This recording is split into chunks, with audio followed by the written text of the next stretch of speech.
সবাইকে জানাই happy Christmas day. আজকে 25শে ডিসেম্বর, কেক খাওয়ার দিন।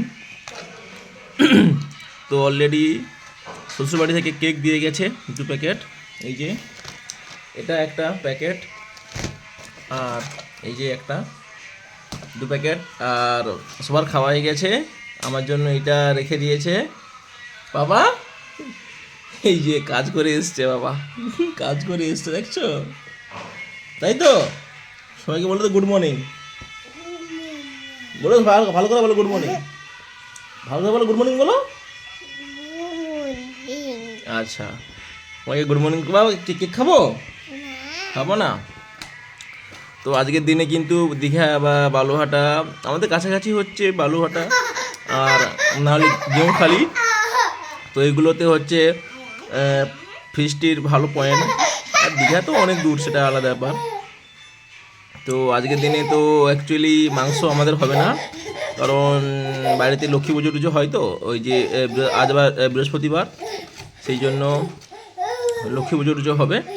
সেই জন্য আমাদের বাঙালি নিয়মে এগুলো একটু, চুপ করো বাবা। তো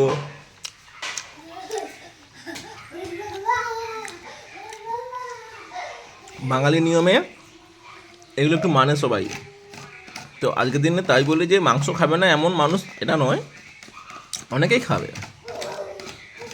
কিন্তু যারা পিওর বাঙালি, যারা একটু নিয়ম নিষ্ঠা করে বাড়িতে, তো তারা আজকের দিনে মাংস খাবে না, কেক খাবে কিন্তু মাংস খাবে না।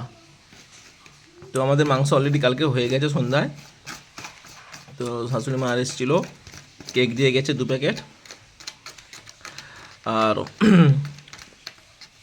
সকাল থেকে তো বাইরে ঠান্ডা হাওয়া বইছে, ভালোই ঠান্ডা হাওয়া বইছে, কিন্তু কিছু করার নেই, কোথাও তো যেতে পারবো না।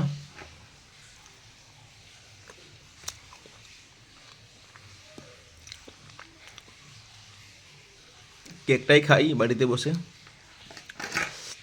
কেকটা খুব ভালো লাগছে।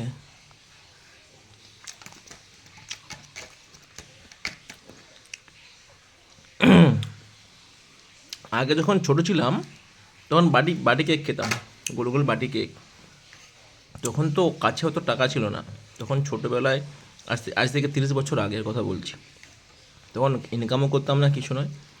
তখন ওই বাবা মা যা দিত বা পকেট কেটে যেটা হতো সেখান থেকে খাওয়া হতো, তখন ওই বাটি কেক।